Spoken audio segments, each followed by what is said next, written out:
నమస్తే, welcome to our channel SR9 TV Telugu. మన channel subscribe చేయండి, లైక్ చేయండి, షేర్ చేయండి, కామెంట్ చేయండి. ప్లీజ్ సపోర్ట్ మీ. తెలంగాణ ముఖ్యమంత్రి రేవంత్ రెడ్డి గారు ఆంధ్రప్రదేశ్ ముఖ్యమంత్రి నారా చంద్రబాబు నాయుడు గారి గురించి చాలా హేళనగా మాట్లాడారు. ఆయన పరువు తీసుకెళ్ళి ఎక్కడ కలిపేశారు, ఎక్కడ ఉంచారు అంటే ఆయన కలల గంటన కలల రాజధాని అమరావతిలో సమాధి భూస్థాపితం చేసేశారు ఆయన రేవంత్ రెడ్డి గారు. అంత ఘోరంగా మాట్లాడారు.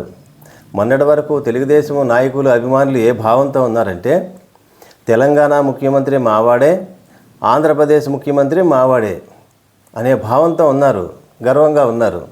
కానీ రేవంత్ రెడ్డి గారు మాటలు చూసిన తర్వాత ఒక్కసారిగా వారి భావన, వారి ఆలోచన నీరు గారిపోయినాయి. ఎందుకంటే చంద్రబాబు నాయుడు గారు రేవంత్ రెడ్డి గారికి గురువుగా భావిస్తున్నారు వీళ్ళంతా. అలాగే రేవంత్ రెడ్డి గారికి, చంద్రబాబు నాయుడు గారికి రేవంత్ రెడ్డి గారు శిష్యుడు అంటున్నారు. ఆయన నా గురువు కాదు, నేను ఆయన శిష్యుడిని కాదని గాలి తీసేశారు రేవంత్ రెడ్డి గారు. అంతవరకు తీస్తే బాగానే ఉన్నాం, అంతవరకు మాట్లాడితే బాగున్నాం. కానీ ఇంకా ఏమంటారు ఆయన, నేను రాజకీయాల్లోకి తెలుగుదేశంలోకి చేరకముందే నేను ఒక నాయకుడిగా గుర్తింపు పొందాను. ఒక జిల్లా పరిషత్ సభ్యుడిగా, ఇండిపెండెంట్ ఎమ్మెల్సీగా ఎన్నికైన తర్వాతే టీడీపీలో జాయిన్ అయ్యాను. రాజకీయ భవిష్యత్తును నాకు ప్రసాదించింది తెలుగుదేశం పార్టీ కాదు. బలహీనంగా ఉన్నటువంటి తెలుగుదేశంలో నేను వచ్చి జాయిన్ అయ్యి తెలుగుదేశానికి బూస్ట్ ఇవ్వాలనుకున్నాను. కానీ తెలుగుదేశం వల్ల నాకు బూస్ట్ రాలేదని రేవంత్ రెడ్డి గారి భావం. ఆ మాటలు ఆయన అర్థం అది. ఆ తర్వాత తెలుగుదేశానికి రాజీనామా చేసి కాంగ్రెస్లోకి వచ్చిన తర్వాత ఒక పెద్ద నాయకుడిగా ఎదిగారు రేవంత్ రెడ్డి గారని ఆయన చెప్పకనే చెప్తున్నారు. కేవలం చంద్రబాబు నాయుడు గారు నాకు సమకాలీన సహచర రాజకీయ నాయకుడు అంతే, సహచర రాజకీయ నాయకుడు అంతే. ఆయన నా గురువు కాదని మరొకసారి గాలి తీసేశారు. ఇంకా ఏమంటారంటే ప్రధానమంత్రి నరేంద్ర మోడీ గారికి హైదరాబాద్ లాంటి మహానగరం లేదు, ఆయనకున్నది కేవలం అహ్మదాబాద్ నగరమే. అలాగే ఆంధ్రప్రదేశ్ ముఖ్యమంత్రి చంద్రబాబు నాయుడు గారికి హైదరాబాద్ మహానగరం లేదు, వారికి ఉన్నది కేవలం విజయవాడ మాత్రమే అని చెప్పి ఇంకా ఏమంటారు, అక్కడితో ఊరుకోలేదు ఆయన. ఇంకా చేశారు చూడండి, ఇంకా ఎటువంటి కామెంట్లు చేశారు. ఆంధ్రప్రదేశ్కి అసలు రాజధాని లేదు, ఆ రాజధాని ఎక్కడ ఉందో వారికి తెలియదు. వారికి తెలియదంటే చంద్రబాబు నాయుడు గారికి ఆంధ్రప్రదేశ్ రాజధాని ఎక్కడుందో ఆయనకు తెలియదంట.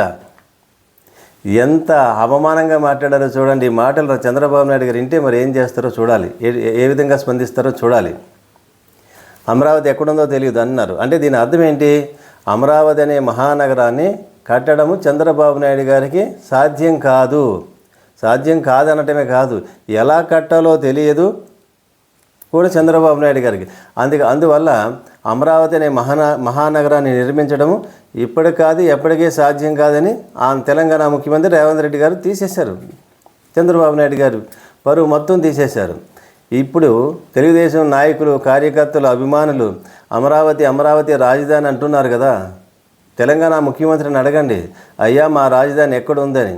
చంద్రబాబు నాయుడు గారికి తెలియదంట, అడ్రస్ ఎక్కడో తెలియదంట. రేవంత్ రెడ్డి గారిని అడగండి, రాజధాని ఎక్కడో విజయవాడ అని చెప్తున్నారు ఆయన. ఆంధ్రప్రదేశ్ రాజధాని ఎక్కడుందో ఆంధ్రప్రదేశ్ ముఖ్యమంత్రి నారా చంద్రబాబు నాయుడు గారికి తెలియదని రేవంత్ రెడ్డి గారు చెప్తున్నారు. వారికి ఉన్నది కేవలం విజయవాడ లాంటి మహానగరం మాత్రమే ఉంది అని చెప్పగానే చెప్పేశారు ఆయన. అంటే అమరావతిని నిర్మించడము ఎవరికీ సాధ్యం కాదని ఒక రాష్ట్ర ముఖ్యమంత్రి మొట్టమొదటగా విమర్శించినటువంటి రాజకీయ నాయకుడు తెలంగాణ ముఖ్యమంత్రి రేవంత్ రెడ్డి గారే. ఈ దేశంలో మరే నాయకుడు చెప్పలేదు. అదే జగన్మోహన్ రెడ్డి గారు అమరావతిలో రాజధాని పెట్టడము రాష్ట్రానికి శ్రేయస్కరం కాదంటే భయంకరంగా విమర్శించారు. ఆయన చేసిన తప్పు ఏంటంటే 3 రాజధానులు అంటాం, వైజాగ్, అమరావతి, కర్నూలు అంటాం. అది ఆయన చేసిన తప్పు. ఆ పదాలు ఉపయోగించకుండా వైజాగ్ వెళ్ళి అక్కడి నుంచి పరిపాలన, సీఎం క్యాంప్ ఆఫీస్ అక్కడ కట్టుకుని అక్కడి నుంచి పరిపాలన చేస్తుంటే కోర్టుకు వెళ్ళేవారు కాదు, కోర్టు ఇన్వాల్వ్మెంట్ అయ్యేది కాదు, ఈ గందరగోళం వచ్చేది కాదు. పరిపాలన అంతా వైజాగ్ నుంచి కొనసాగుండేది. అలా కాకుండా ఆయన ఏం చేశారు, అసెంబ్లీలో బిల్లు పెట్టి అమరావతి రాజధాని, వైజాగ్ రాజధాని, కర్నూలు న్యాయ రాజధాని అని 3 రాజధానులు అంటమే ఆయనకు పెద్ద ప్రమాదంగా సంభవించింది. అనేక ఆటంకాలను సృష్టించింది అది. కానీ రేవంత్ రెడ్డి గారు స్పష్టంగా ఒక్క మాటలో తేల్చి అవతల పారేశారు. ఇంకా ఏమంటారో చూడండి. ఆయన మాటల్లో సాక్షిలో వచ్చింది, మోదీ చంద్రబాబుల దగ్గర హైదరాబాద్ లేదు, వాళ్ళకు అహ్మదాబాద్ విజయవాడ ఉన్నాయి, నా దగ్గర హైదరాబాద్ ఉంది. ఆంధ్రప్రదేశ్ రాజధాని ఎక్కడుందనేది వారికే చంద్రబాబుకు తెలియదు.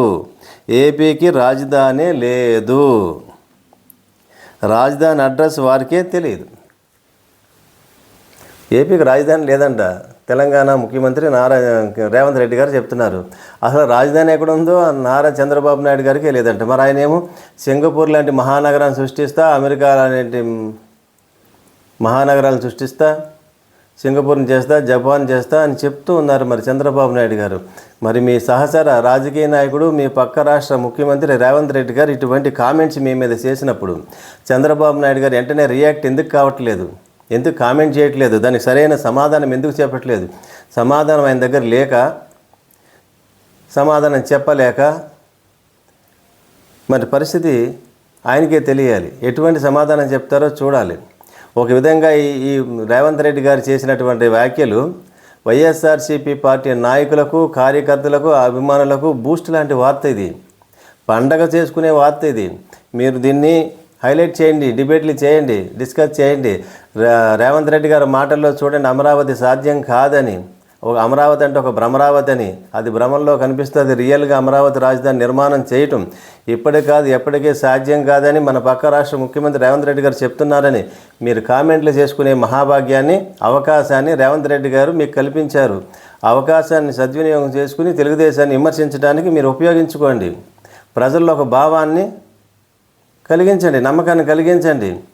జగన్మోహన్ రెడ్డి గారు తీసుకున్న నిర్ణయం కరెక్ట్ అని మీరు సపోర్ట్ చేస్తున్న రేవంత్ రెడ్డి గారి మాటలని మీరు ప్రజల్లోకి బాగా బలంగా తీసుకెళ్ళగలిగినప్పుడే వైఎస్ఆర్సీపీ పార్టీ బలంగా ప్రజల్లో మనసుల్లో నాటుకుంటుంది.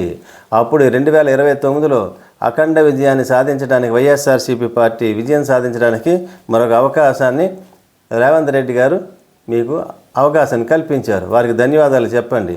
మరిన్ని విశ్లేషణలతో SR9 TV తెలుగు మన ఛానల్ సబ్స్క్రైబ్ చేయండి, లైక్ చేయండి, షేర్ చేయండి. ప్లీజ్ సపోర్ట్ మీ, కామెంట్ చేయండి.